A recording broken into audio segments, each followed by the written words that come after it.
Bror Fredrik coming at you with another episode of Hey Bror Fredrik. On today's episode, I'm going to tell you about a credit card scam that has hit Las Vegas. I'm sure it's in other towns. I'm sure it's been around for a while, but it is starting to become something prevalent here in Las Vegas, and you need to know about it so you don't become a victim.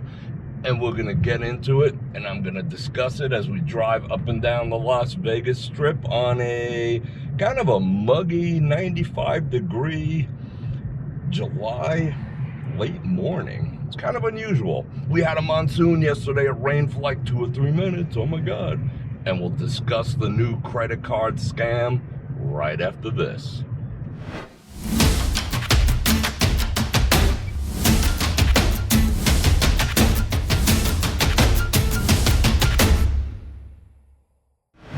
Welcome back, everyone, and thank you for joining me. And I'm putting out this video as a cautionary tale and as a warning. And if you stick around till the very end, I'm going to tell you how you can protect yourself from this scam and the intricacies of how it works.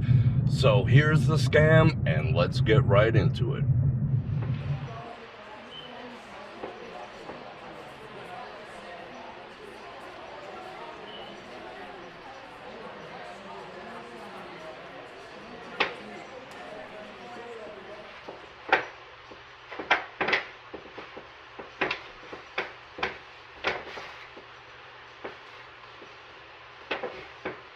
Hi, I'm calling from the front desk. I have some bad news. Unfortunately, your credit card came back as declined. So I was hoping we can straighten that out. I'm sure it's something very, very minor.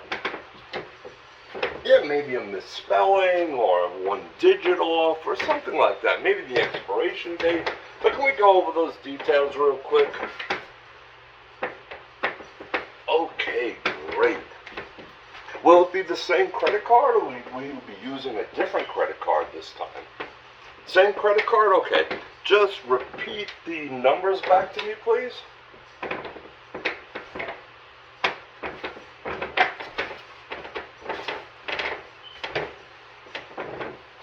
Okay.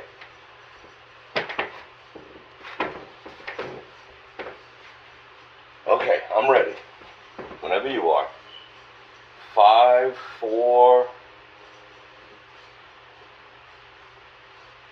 Okay, and what is the expiration date on that card?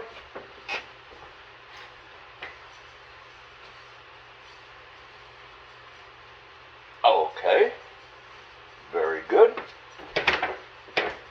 And could you spell your name? Might be a name misspelling too. If you could spell your name for me. Yes, first and last name, please.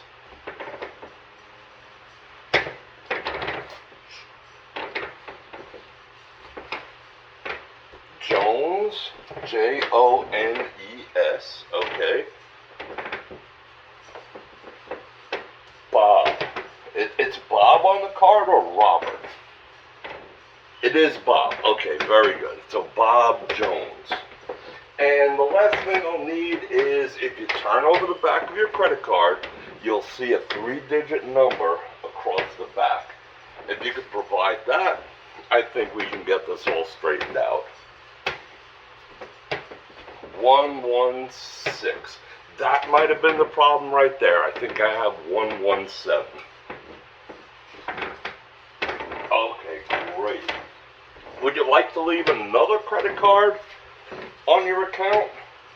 Just in case I have another problem with this one. Oh, yeah, you could do that. Yeah, anytime. Alright, very good. I'm going to go ahead and verify that right now. And you have a wonderful day, Mr. Jones. You too. Sorry for the inconvenience. Enjoy your stay. Bye now. Sucker. Sucker. Going on a shopping spree.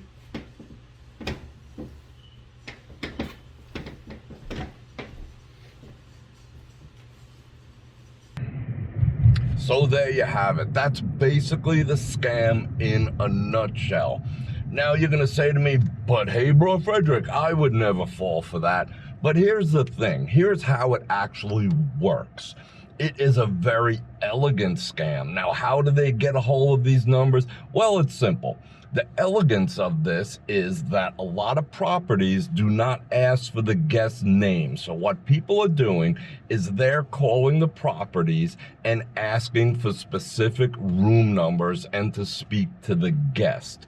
Some properties you have to name the guest, some you do not. I'm sure things will change, but some properties you do not. So they can call up any one of these properties and say, hey, I'd like to speak to room 120001, and they put you through and they get on the phone and they run this scam, and it's not coming from outside of the country, or they have English speaking people, which throws you off too. The other part of the elegance, which I hate to say, but it is a rather elegant scheme, is that, wait, let me make this turn, is the times at which they do it. Now, they don't do it at 11 o'clock at night. They don't do it at 2 in the morning. They know the check-in times of the specific properties. So if the check-in is at 4 o'clock, they will start doing this at 10 after 4, 10:15, 4:15, 4:30, 5 o'clock. Why do they do that? Because they assume you're going to be checking in the room, and that's most likely when you'd hear from the quote-unquote front desk, is right after check-in. You just spent a half hour downstairs, you're frustrated with the whole check-in process if you didn't do the app version of it, and you just want to get into the room and you want to get down to that buffalo machine. So they call between like 4 and 6 when you're settling in, when you have other things on your mind, when credit cards are fresh in your mind. So they got you there too. So again, elegant. So they call, they tell you you have a possible issue with your card, and innocently enough, and in any other circumstance, at your job or any other place, this might not ring true, but the fact that you just checked in to Vegas, you're excited to be here, you know that credit cards are going to be flying, you need it for everything, for resort fees, for incidentals, for the room itself, you know that that is a possibility. And if your money's not right and you've been pulling some, you know, like minimal payments, it might actually happen.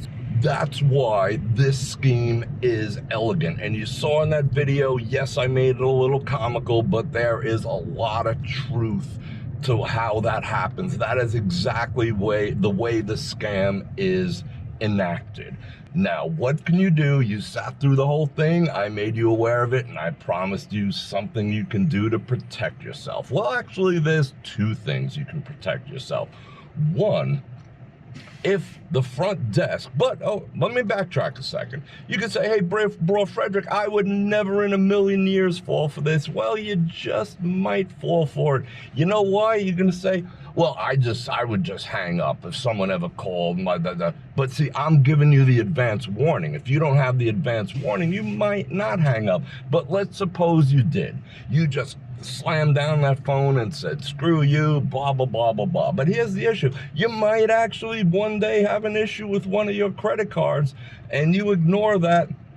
Bada bing, bada boom, 11 o'clock at night, they're going to be up there with security kicking you out on the strip. So there are times when they might need to contact you for certain things that might indeed be credit card related. So you can't just wholesale ignore it. So what do?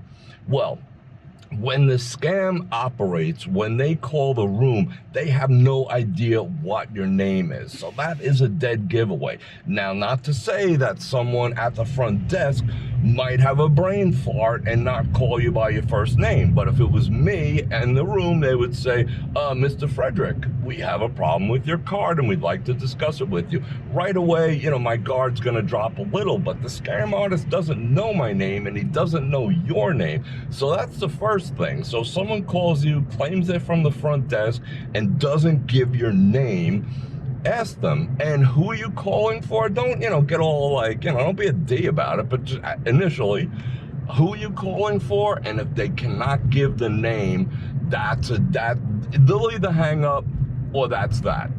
So that's a dead giveaway. Then you slam down the phone. The other thing that you can do in such a case, let's just say they do happen to know your name. There might be a little inside fluky dookies going on there, you know what I'm saying? So what you do is you say, no problem, let me call you back in 5 minutes. And you either go down to the front desk or you call the front desk and verify that indeed there was some type of situation going on. End the call, tell them you'll be right down, or tell them you will call them back in 5 minutes, and that'll protect you. And a bonus tip, what I would do when I travel to other cities, I have one specific card that I use. I put the amount of money that I need in it, prepaid. There's other cards you can use specifically dedicated to trips like this.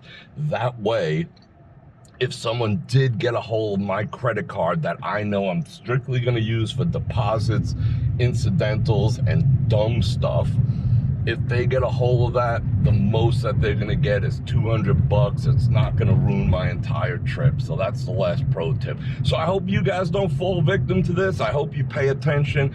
Las Vegas is a wonderful, amazing town, but the fact that it's in a wonderful and amazing town brings the creepsters out of the woodwork. So that's the latest scam. I wanted to bring it to you. Protect yourselves and enjoy the town. And I'm gonna thank you for joining me for this little trip up and down the strip and this cautionary tale.